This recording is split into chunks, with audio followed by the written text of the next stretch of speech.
Regionalism. Regionalism means the strong feeling of people in favor of the local area in which they live. A vast country like India naturally faces the problem of regional identities. To certain reasonable limit, this regionalism is considered tolerable. It helps the people to take initiative for the all-round progress of the local areas. But many a time, this extreme regionalism harms national unity and interests. Locally centered emotional attachment must be conducive to overall national growth. It is quite natural that regional historical background, social system, economic considerations, cultural diversities, and geographical aspects all have combined effect to promote regionalism in India. Linguistic fanaticism too leads to regionalism against Indian nationalism. Glorification of parochialism or regionalism hampers the unity of the nation. The recent regional struggle in the Telangana part of Andhra Pradesh can be viewed against this statement. The regional strugglers going on in various parts of the country to hamper the development of the nation. To counter this regionalism, our Indian constitution provides many remedial measures. It emphasizes national unity and integrity by upholding single national citizenship. But at the same time, it provides enough space for regional development within the federal structure.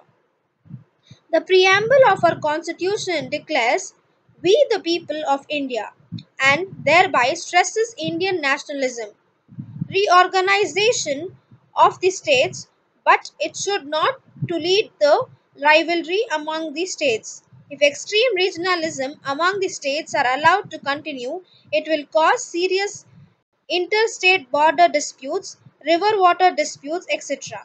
This type of parochialism based on regionalism acts against national interests. Our constitution provides proper platform for unity in diversity. Thus, healthy regionalism has to be developed along with the strong nationalism in our country. Parochialism exists even within a state. Special importance has been given in our state to remove any regional imbalance. Committees like Dr. D.M. Nanjundappa Committee, Malenadu Development Committee, Hyderabad Karnataka Development Committee have been formed to achieve regional balance.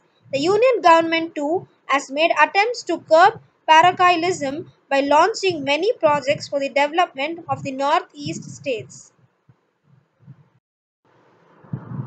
Illiteracy. In India, illiteracy is a big problem.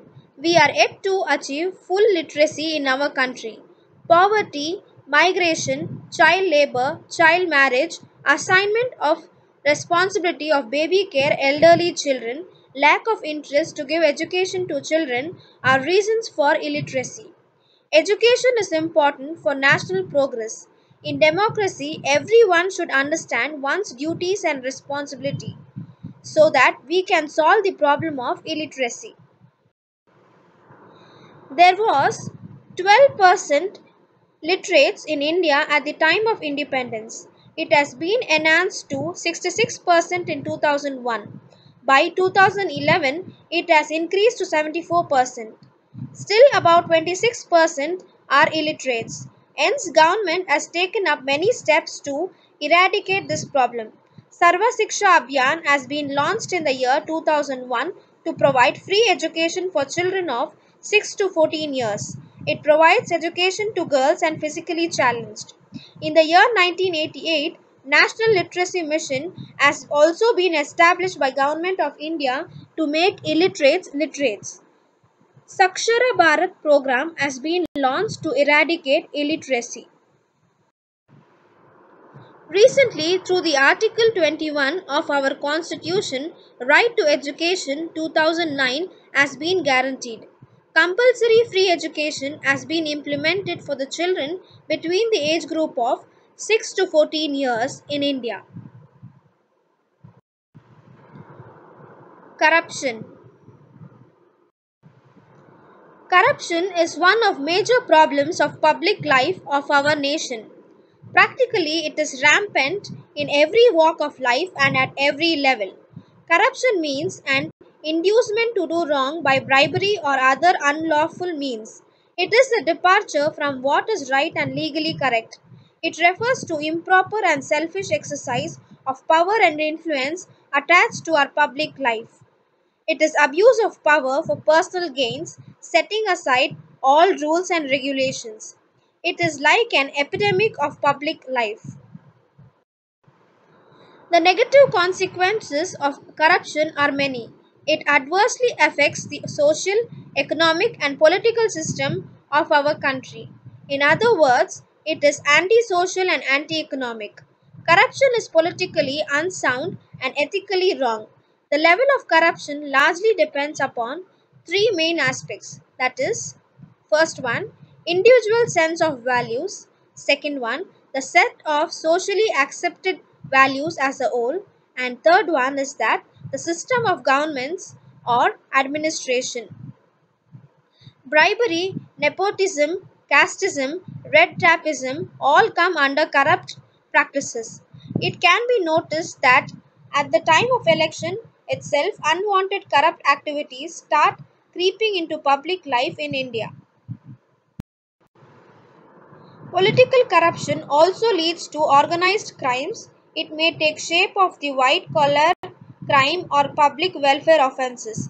Even crimes like tax evasion, hoarding, smuggling, misappropriation, fraud, violence of rules of foreign exchanges, professional misconduct come under corruption practices.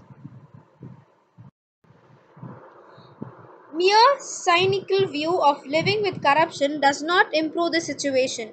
Strong moral urge at individual as well as society level is needed to restrain corruption. Many a time, human weakness like selfishness, calculation of risk factors, personal gain do prompt the people to resort to corrupt practices. Lack of strict vigilance and weak legal system give way for corruption. As such, in order to eradicate corruption, strong political will as well as public support are essential. In other words, good political leadership, sound bureaucracy, and politically matured citizens with civic sense have to struggle jointly to control the menace of corruption. The offices of Lokpal and Lok Ayukta too have good corrective utility to control corruption. Educational institutions and social leaders also have got their positive role in tackling these problems. Strict punitive measures have to be adopted while dealing with corruption at all levels in our country. Economic inequality. Increasing economic inequality has been a point of growing concern of India. It refers to the widening of the gap between the poor and the rich sections of the society. Even this inequality phenomena is more and more significant between rural and urban sections. It has been observed that the rich and urban society is reaping more benefits of our national economic development. The poor are often disillusioned since the benefits of governmental programs do not properly reach the doorsteps of the poor masses. Even the high salary syndrome in the private sectors, the operation of multinational companies, the increasing segment of white collar jobs, profiteering, corruption, all have their combined effect to widen the gap between the haves and have nots in India. It is the primary duty of the government to take steps for the bridging of gaps between the rich and the poor people. Planning in India should be inclusive and give proper attention to minimize these disparities. The poor and tribal should be made partners rather than victims of development. Many a times they are displaced from their land and dwelling places for establishing industries and constructing dams, etc. At that time, proper care has to be taken for their suitable rehabilitation and earning opportunities. Proper economic reforms, careful fiscal policies, healthy taxation, system coupled with small scale and rural based industries would go a long way to remove this economic inequality. Growth of large industrial houses, monopolies are to be properly regulated so that fruits of national growth can never be unequally distributed. Land reforms, labor oriented policies, social securities, etc., to have positive role in minimizing this economic gap. Profiteering. Profiteering means the excess profits earning trend at the cost of general public or consumers. This refers to the gaining of huge money by easy method in business. This easy money corrupts society. It creates economic inequality and enhances poverty. It even encourages crimes in society. In economic front, profiteering is the result of unethical practices of trade. Continuous rise in prices results in inflation. This significantly erodes large chunk of the income of the masses. Unchecked price rise in the main cause of undue profiteering. Increase in profit margin of producers and especially of distributors have paved the path for profiteering. This trend has to be properly regulated by the state authority. This necessitates stabilization of price level, monopoly of business houses, spread of multinational companies, unhealthy market practices, hoarding, black marketing, lack of proper price monitoring by commercial authorities are some of the factors which lead to profiteering. Proper governmental regulations, control of price index, expansion of cooperative marketing sector, proper taxation policy are some of the remedial measures to check the profiteering. Smuggling. Smuggling harms the national economic interests. Domestic industries and market suffer by the unsound practice of smuggling. It adversely affects the national economy and market conditions. Smuggling can be checked effectively by encouraging import substitutions, suitable modulations of domestic market prices, proper export import policy, strict coastal vigilance service, punitive measures, and interstate trade agreements are the main remedies to check smuggling. Proper awareness among the citizens has to be created that smuggling is an anti-national and economically a crime. Social boycott of smuggled goods have an effect on checking smuggling.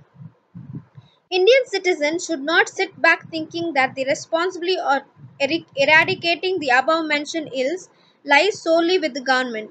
Trying to tackle the problems at the individual level will lead to good results.